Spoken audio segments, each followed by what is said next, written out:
দৰিদ্ৰ পৰিয়ালৰ ছাত্ৰ-ছাত্ৰীৰ সপোন কঢ়িয়াই সম্পূৰ্ণ বিনামূলীয়া শিক্ষা ব্যৱস্থাৰে জিলিকিছে যোৰহাটৰ এখন বিদ্যালয়। বিদ্যালয়খন হৈছে জ্যোতি প্ৰতাপ জ্ঞানমাৰ্গ বিদ্যালয়। বিদ্যালয়খনৰ আঁৰত আছে এগৰাকী ব্যক্তিৰ সংগ্ৰামৰ কাহিনী। তেওঁ আন কোনো নহয়, তেওঁ হৈছে যোৰহাটৰ কলিয়াপানীৰ প্ৰতাপ শইকীয়া।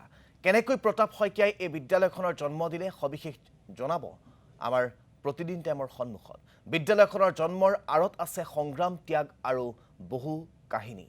সবিশেষ সামৰি যোৰহাটৰ পৰা উজনি অসমৰ ব্যুৰো চিফ পৰমানন্দ বৰাৰ এক প্ৰতিবেদন। সকলোকে নৱবৰ্ষৰ শুভেচ্ছা জনাই এই মুহূৰ্তত মই যোৰহাটৰ টিয়কত উপস্থিত আছো আৰু টিয়কৰ এখন বিশেষ বিদ্যালয়ত উপস্থিত আছো। মই এই কাৰণে বিদ্যালয়খন বিশেষ বুলি কৈছো কাৰণ এই বিদ্যালয়খনত সম্পূৰ্ণ বিনামূলীয়া পঢ়াৰ ব্যৱস্থা আছে, বিনামূলীয়া শিক্ষা গ্ৰহণৰ ব্যৱস্থা আছে। এই বিদ্যালয়খন এখন ব্যক্তিগত খণ্ডৰ বিদ্যালয়, কিন্তু ইয়াত যিসকল ছাত্ৰ ছাত্ৰীয়ে ইয়াত পঢ়ে তেওঁলোকে কোনো ধৰণৰ ভৰ্তি মাচুল তেওঁলোকে দিব নালাগে। আৰু এই বিদ্যালয়খনৰ নামেই হৈছে জ্যোতি প্ৰতাপ জ্ঞানমাৰ্গ বিদ্যালয়। আৰু আমি এই মুহূৰ্তত সেই জ্যোতি প্ৰতাপ জ্ঞানমাৰ্গ বিদ্যালয়ত উপস্থিত আছো। আৰু মই ক'ম যে টিয়কৰ এজন সমাজকৰ্মী প্ৰতাপ শইকীয়াৰ নেতৃত্বত এই বিদ্যালয়খন গঢ় লৈ উঠিছে। আৰু এই মুহূৰ্তত মই বিদ্যালয়খনৰ প্ৰাৰ্থনা সভাত উপস্থিত আছো। এটা সুন্দৰ পৰিৱেশ, এই পৰিৱেশটো মই পুৱাৰ ভাগতে দেখাই ল'ব বিচাৰিছো।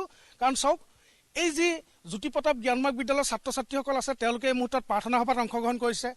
আৰু তেওঁলোকৰ যিসমূহ দক্ষতা, তেওঁলোকে কোনোবাই যদি গান গাইছে, কোনোবাই কবিতা গাইছে, প্ৰাৰ্থনাৰ পিছত তেওঁলোকে ব্যায়াম কৰিছে, এনেধৰণে পুৱাৰ ভাগটোত তেওঁলোকে এনেধৰণে আৰম্ভণি কৰে আৰু আৰম্ভণি কৰি নিজৰ নিজৰ বিদ্যালয় শ্ৰেণীকোঠালৈ যায়। আৰু এই বিদ্যালয়খনৰ চৌদিশটো মই যদি দেখুৱাওঁ, মোৰ সতীৰ্থ ভিডিঅ' জাৰ্নেলিষ্ট পৰাগে মুহূৰ্তত দেখুৱাব। এয়া চাওক, সন্মুখত এটা ধুনীয়া জ্ঞানমাৰ্গ মুকলি মঞ্চ, তাৰ কাষতে যদি চাবলৈ যায় এটা ধুনীয়া সভাকক্ষ, ঠিক তেনেধৰণে লাইব্ৰেৰী। আৰু এটা কথা ক'ম যে বিদ্যালয়খনৰ সম্পূৰ্ণ ক্লাছৰুমবিলাক সম্পূৰ্ণ ডিজিটেল ক্লাছৰুম।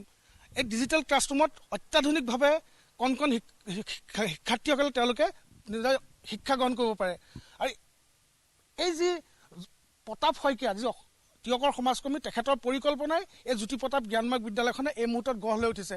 আৰু বিদ্যালয়খনৰ যদি শ্ৰেণীকোঠাবিলাক আপুনি চাবলৈ যায় তেনেহ'লে দেখা পাব যে অসমৰ সমাজ ব্যৱস্থাত যিসকলে অগ্ৰণী ভূমিকা গ্ৰহণ কৰিছে, কি সাহিত্যত হওক, কি সংস্কৃতিত হওক, কি ক্ৰীড়া জগতত হওক, তেওঁলোকক এনেধৰণে ৱালবিলাকত খুব সুন্দৰ ধৰণে অংকন কৰিছে। আৰু অংকন কৰি ছাত্ৰ ছাত্ৰীসকলে যাতে তেওঁলোকে এইসকলক চিনি পায়। ইয়াত দেখা পাইছে যে লাভলীনাৰ পৰা আৰম্ভ কৰি ইয়াত বিভিন্নজন ইয়াত সকলোখিনি ইয়াত দেখা পোৱা গৈছে। আৰু ক্লাছ যিবিলাক ৰুম আছে তেওঁলোকে সকলোতে নাম দিয়া দেখা পোৱা গৈছে, যে পাটকাই একাদশ শ্ৰেণী, পাটকাই, ঠিক তেনেদৰে দিচাং, কপিলি, এনেধৰণে বিভিন্ন নাম দি তেওঁলোকে ইয়াতে এই শ্ৰেণীকোঠাসমূহ তেওঁলোকে ইয়াতে বনাইছে। প্ৰত্যেকে ইয়াতে শিক্ষা গ্ৰহণ কৰিব পাৰে। ইয়াত দেখা পাইছে যে চাওলুং চুকাফাৰ ইয়াত চিত্ৰ অংকন কৰা হৈছে। ঠিক তেনেধৰণে অসমৰ গোপীনাথ বৰদলৈ, এনেধৰণে বিভিন্ন ধৰণৰ যিসকল অসমৰ বিশিষ্ট ব্যক্তি বিভিন্ন ক্ষেত্ৰৰ, সেই ব্যক্তিসকলক যাতে এইসকল শিক্ষাৰ্থীয়ে যাতে সৰুৰ পৰাই তেওঁলোকৰ মুখসমূহ দেখি দেখি শিক্ষা গ্ৰহণ কৰিব পাৰে, তাৰ কাৰণে এটা ব্যৱস্থা কৰিছে। আৰু সকলো ফালে যদি চাই যে পুৱাত নামঘৰত ইয়াত মণিকূট এটা আপুনি দেখা পাইছে, নিশ্চয় নামঘৰ ভাগ দেখা পাইছে। নামঘৰ ভাগত পুৱা ইয়াত কীৰ্তন পাঠ কৰা হয়। আৰু কীৰ্তন পাঠৰ পিছতে ক্লাছ আৰম্ভ হয়, প্ৰাৰ্থনা সভা হয়, তাৰপিছত নিৰ্দিষ্ট শ্ৰেণীকোঠালৈ এই শিক্ষাৰ্থীসকল যায়। আৰু সেইবাবে মই বিদ্যালয়খন বিশেষ বুলি কৈছোঁ, কাৰণ যিটো সময়ত ব্যক্তিগত খণ্ডৰ বিদ্যালয়ত ভৰ্তিৰ মাচুলে অভিভাৱকসকলক কোঙা কৰি পেলাইছে, সেইটো সময়ত কিন্তু এটা ব্যতিক্ৰমী ৰূপ দেখা পোৱা গৈছে টিয়কৰ এখন বিদ্যালয়ত। আৰু মই পুনৰ কৈছোঁ, সেইটো কাৰণে বিশেষ বুলি কৈছোঁ কাৰণ সম্পূৰ্ণ বিনামূলীয়া শিক্ষা ব্যৱস্থা ইয়াত আছে।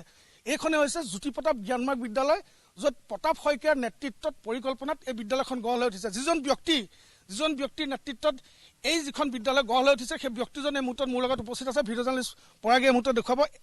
এয়া হৈছে প্ৰতাপ শইকীয়া মোৰ লগত উপস্থিত আছে। আৰু তেখেতে সম্পূৰ্ণ বিনামূলীয়াকৈ এইসকল ছাত্ৰ ছাত্ৰীক তেওঁলোকে পঢ়াই আছে। এটা খুব সুন্দৰ কাম। দাদা, কিয় আহিল মনলৈ চিন্তাটো? প্ৰতিদিন টাইমক নৱবৰ্ষ 25 নৱবৰ্ষৰ শুভেচ্ছা জনালোঁ। মনলৈ আহিলে মই ঘৰ বৰ দুখীয়া ঘৰৰ ল'ৰা আছিলোঁ। যেতিয়া ভাবিছিলোঁ মোৰ ওচৰলৈ বোলো ভগৱানে যদি অলপ আৰ্থিক পইচা পাতি আহে, তেতিয়া মানে মোৰ যিখিনি পঢ়াত অসুবিধা হৈছিলে যাতে বেলেগ ল'ৰা ছোৱালীখিনি যাতে অসুবিধা নহয়, সেইটো ভাবি এখন সম্পূৰ্ণ বিনামূলীয়া বিদ্যালয় প্ৰতিষ্ঠা কৰা হৈছে। কিমান ছাত্ৰ ছাত্ৰী ইয়াত পঢ়ি আছে, পঢ়াই আছে? মানে এতিয়া 181 জন আছে। 181 জনক আপুনি বিনামূলীয়াকৈ পঢ়ায়? সম্পূৰ্ণ বিনামূলীয়া। তেওঁলোকক কিতাপ বেগ দিয়া হয় আৰু এডমিশ্যন ফ্ৰী, তেওঁলোকক মাহেকীয়া ফিজ দিব নালাগে। চব প্ৰায় ৰুম ডিজিটেল, ৰবটিক্স আছে, লাইব্ৰেৰী আছে, হেৰি আছে, মেডিকেল চিষ্টেম আছে, চব আমাৰ প্ৰায় ক্লাছৰুমেই ডিজিটেল হয়। মানে যিটো সময়ত আপুনি পঢ়াৰ মন আছিল, সেইটো সময়ত আৰ্থিক দৈন্যতাৰ কাৰণে আপুনি পঢ়িব নোৱাৰিলে, আৰু সেইটো আশা থাকিলে যে যদি ভৱিষ্যতে কেতিয়াবা কিছু ধন আহে পকেটলৈ আপুনি নিজে পঢ়িব নোৱাৰি বেলেগক কিন্তু আপুনি পঢ়াব এনেকুৱা এটা নিশ্চয় এটা ধাৰণা আহিলে। আমাৰ এনেকৈ এটা জ্যোতিপ্ৰতাপ শিক্ষা নিয়াস বুলি এটা টাস্ক গঠন কৰা হৈছে যাতে আমাৰ এই ল'ৰা 12লৈকে স্কুল হ'ব, এতিয়া 5লৈকে হৈছে। আমাৰ ইয়াৰ পৰা যদি কোনোবা মেডিকেল ইঞ্জিনিয়াৰিং চিট পায়, আমি তেওঁলোকৰ কাৰণে আমি পইচা ফিক্স কৰি থোৱা যে তেওঁলোকে ইয়াৰ পৰা দুখীয়া ঘৰৰ ল'ৰা ছোৱালী আমাৰ স্কুলৰ পৰা মেডিকেলবোৰ পঢ়োৱাৰ ব্যৱস্থা কৰা আছে। নতুন বছৰ আহিলে নতুন কিবা পৰিকল্পনা আছে নি বিদ্যালয়খনক লৈ পেলাই? বিদ্যালয়ৰ পৰিকল্পনাটো নতুন পৰিকল্পনা, প্ৰত্যেকটো আমাৰ ৰুম বেলেগ বেলেগ বনাইছোঁ আৰু কেনেকৈ আমি আগবঢ়াই নিব পাৰোঁ সেইটো কথা চিন্তা কৰা হৈছে। যেনে ভাবিছোঁ যাতে আমি ল'ৰা ছোৱালীখিনি আৰু অলপ সুবিধা দিব পাৰোঁ তেওঁলোকক। আমি মানে অহা বছৰ যদি অলপ হেৰি হওঁ, প্ৰত্যেক ঘৰৰ পৰা আমি মানে গাড়ী ছিষ্টেম এতিয়ালৈ গাড়ী দিয়া নাই, তেওঁলোকক আমি গাড়ী দিয়া পৰিকল্পনা মনত ভাবি ৰাখিছোঁ। বিদ্যালয় তেখেতৰ লগতে বিদ্যালয়ৰ যিসকল শিক্ষয়িত্ৰী আছে, শিক্ষক আছে, লগতে পৰিচালনা সমিতিৰ যিসকল ব্যক্তি আছে তেখেতসকল উপস্থিত আছে। কেনেকুৱা লাগে বিদ্যালয়খনলৈ আহি? হয়, আচলতে অনন্য অনুভৱ। গীতাত এষাৰ কথা আছে, ন হি জ্ঞানে ন সদৃশং পবিত্ৰমিহ বিদ্যতে। আচলতে জ্ঞানতকৈ পবিত্ৰ আৰু আন একো হ'ব নোৱাৰে। আৰু জ্ঞান অৰ্জন কৰিবলৈ আচলতে এটা পৰিৱেশ লাগে। আৰু সেই পৰিৱেশ প্ৰতাপ শইকীয়াদেৱৰ আচলতে পৰিপূৰ্ণ অনন্য পৰিকল্পনা বুলি আমি সেইকাৰণে কৈছোঁ। আপুনি প্ৰত্যেকটো ৰুমতে সুন্দৰ ব্যৱস্থা, ডিজিটেল ক্লাছৰুম, আধ্যাত্মিক নৈতিক শিক্ষাৰ পৰা ডিজিটেল শিক্ষালৈকে, কম্পিউটাৰ শিক্ষালৈকে সকলোখিনি শিক্ষাই ইয়াত আছে। তো নতুন বছৰ আমি এনেধৰণৰ কিছুমান পৰিকল্পনা কৰিছোঁ যাতে তেওঁলোকক আমি কিছুমান প্ৰকৃতি ৰিলেটেড ভাল ভাল জেগা বা তেনেকুৱা ধৰণৰ জেগালৈ নি পেলাই নতুনকৈ তেওঁলোকক কিছুমান কথা যাতে শিকাব পাৰোঁ সেই ব্যৱস্থাটো কৰিছোঁ।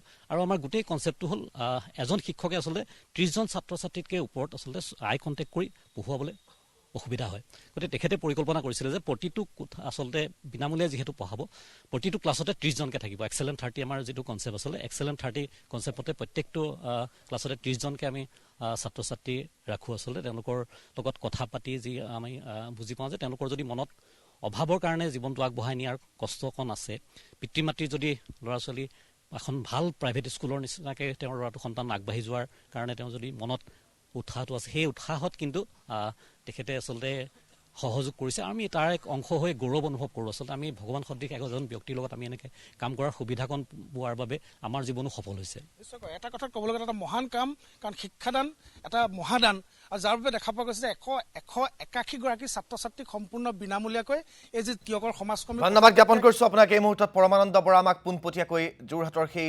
বিদ্যালয়খনৰ পৰিৱেশ দেখুওৱাৰ বাবে।